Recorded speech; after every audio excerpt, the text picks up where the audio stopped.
여러분, 김현미 국토교통부 장관 참 대단한 분이죠. 그죠? 현장에 대해서는 제가 봐서는 맹탕 같아요. 맹탕. 부동산 경제에 대해서 제대로 알고 있는지 솔직히 의심스럽습니다.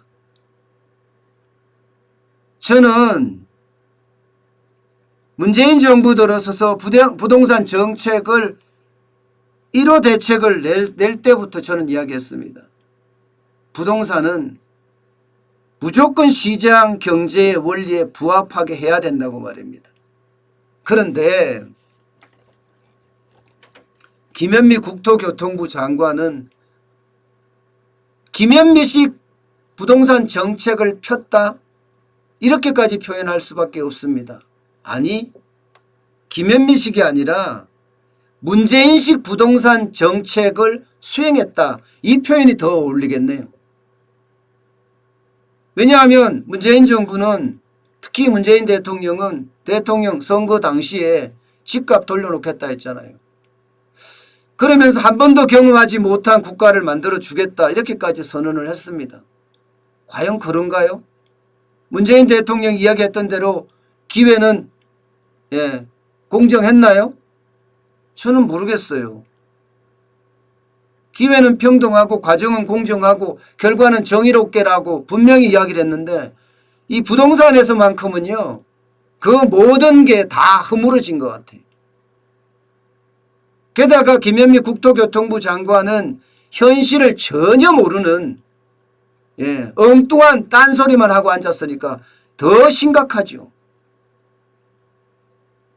30대가 영끌, 그러니까 영혼까지 끌어모아서 대출을 받는다. 그야말로 최악의 있는 없는 그 대출 다 받는다는 뜻이죠. 영끌에서 집을 사는 그야말로 패닉 바잉 현상이 계속 되니까 김현미 국토교통부 장관이 말입니다. 국토교통부에 참석을 해서 또 제가 봐서는 헛소리를 했습니다. 영끌하지 마라. 청약해라. 청약하면 굉장히 좋다. 이렇게까지 이야기했어요. 그러면서 다주택자리 쏟아내는 거, 법인들이 쏟아내는 거, 30대가 사서 참 안타깝다. 다시 말하면 30대가 투기 세력이다. 뭐 이렇게까지 이야기한 거잖아요. 그런데 진짜 웃긴 거는요. 진짜 웃긴 거는 9월 달에, 오늘이 지금 7일이잖아요. 앞으로 9월에 분양이 제로라는 거예요. 분양이 제로. 김현미 국토교통부 장관이 아니 영끌해서 영끌 말고 청약하라고 했는데 분양이 안 나와. 분양건이. 분양이 안 나온다니까요. 리얼투데이라는 부동산 리서치 업체가 있습니다. 이 업체가 발표한 내용을 보면요. 지난 3일에 신월동에 있는 신목동 페라곤, 신월 4구역입니다. 153가구가 이달의 유일한 물량이었습니다. 유일한 물량. 7월 7일 오늘 이후로는 없어요. 연말까지요? 연말까지도 사정이 좋지 않아요. 다음 달에 3,000가구 정도 분양할 예정이었는데 이거 확정 안 됐습니다. 11월에 1,500가구, 12월에 1,900가구 분양 일정도 묘연합니다. 쉽게 말하면 분양하는 게 여러분 쉽지 않다는 이야기예요. 결국 연말까지 분양이 많이 나오면 1,000가구 나올까 말까 이렇게 이야기해요. 왜냐고요? 분양가 상한제 때문입니다. 분양가 상한제 때문에 실제 재건축이나 재개발이나 여기 사업자들하고 정부하고 계속 부딪히는 거예요. 아무래도 조합원들 입장에서는 분양가가 좀 높았으면 하잖아요. 그런데 정부는 주변 시세의 70% 80% 수준으로 맞추려고 그래요. 그러다 보니까 어떻게 돼요? 마찰이 일어날 수밖에 없죠. 조합원은 오히려 분양받는 사람들보다가 부담이 더 크다 이런 이야기까지도 나오고 있는 실정이니까 말입니다. 그러니까 전부 다 미루는 거예요. 아, 안 되겠다. 이대로 가면 오히려 우리 부담이 너무 크기 때문에 안 되겠다. 이렇게 이야기를 하는 겁니다. 사실 정부가 기준으로 삼고 있는 분양가 말입니다. 이거 턱없이 낮거든요. 택지비 땅값에다가 기본 건축비가 지금 3.3제곱미터당 633만 6천 원이거든요. 여기에다가 가산비, 쉽게 말하면 건설사 이익을 포함해서 해주는데 이렇게 하다가 보니까 아니 배보다 배꼽이 커. 재건축하려고 하는데 분양받는 사람보다가 조합원이 더 많이 내. 그러면 어떻게 되겠어요? 안 되죠. 당장 제일 큰 분양이 제가 있는 곳이 서울 송파구거든요. 송파구입니다. 여기 바로 옆에 강동구가 있어요. 거기에 둔촌 주공아파트 있습니다. 여 규모가 엄청나거든요. 엄청난데 여기가 조합에서 이야기하는 거와 보전공사 그러니까 정부가 이야기하는 게 틀려요. 조합원은 3.3제곱미터당 3,550만 원으로 분양해달라. 보전공사 정부는 2,978만 원 해달라. 결국 이거 깨졌어요. 그래서 분양 안 한대. 왜냐하면 조합원당 이대로 가면 1억 2,880만 원을 부담하게 되니까 야 내가 20년 기다려서 지금 재건축을 하는데 도대체 그냥 분양받는 사람보다가 내가 더 많이 내면 말이 되느냐. 안 하겠다는 거예요. 안 하겠다. 안 하겠다. 여러분 이게 분양가 상한제를 하면 이게 공급 절벽에 빠질 수밖에 없어요.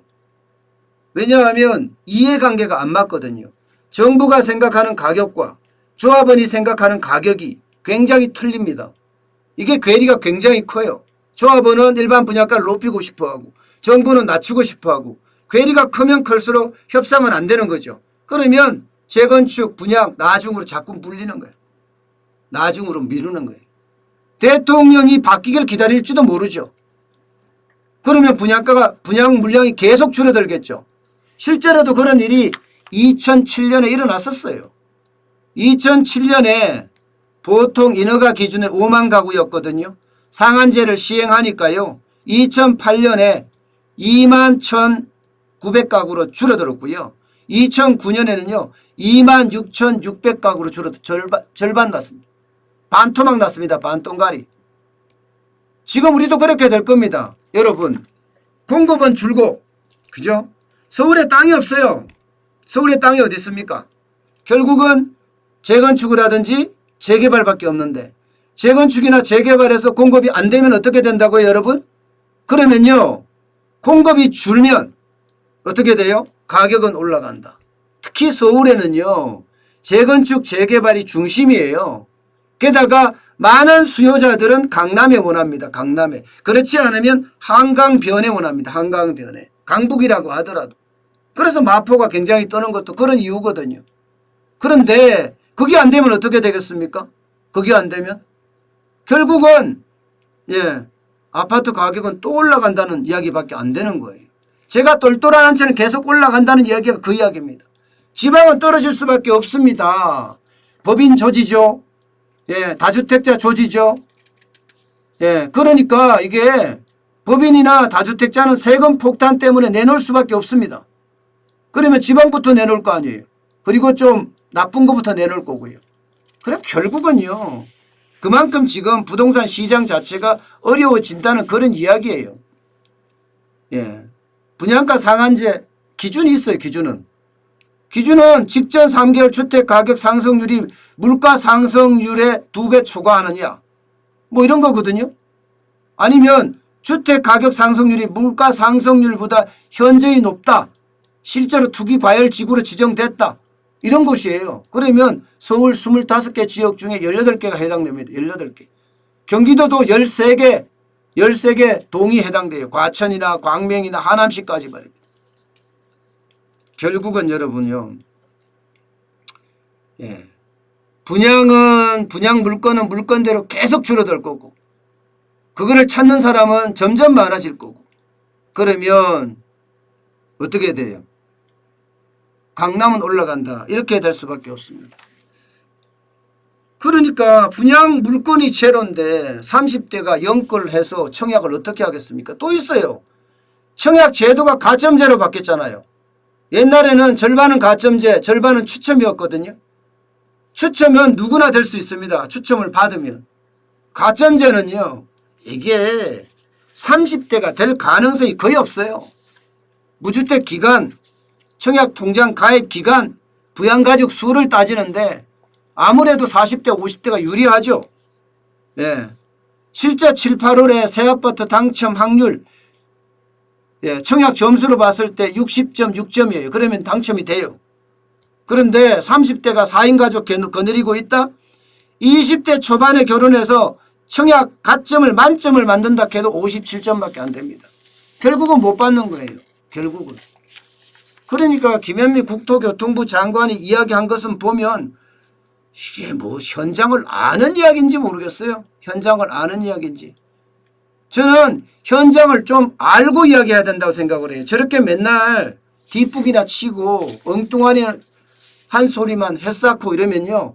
여러분 안 그래도 정부 정책의 신뢰가 떨어져서 문제인데 더 떨어집니다. 여러분도 아시죠?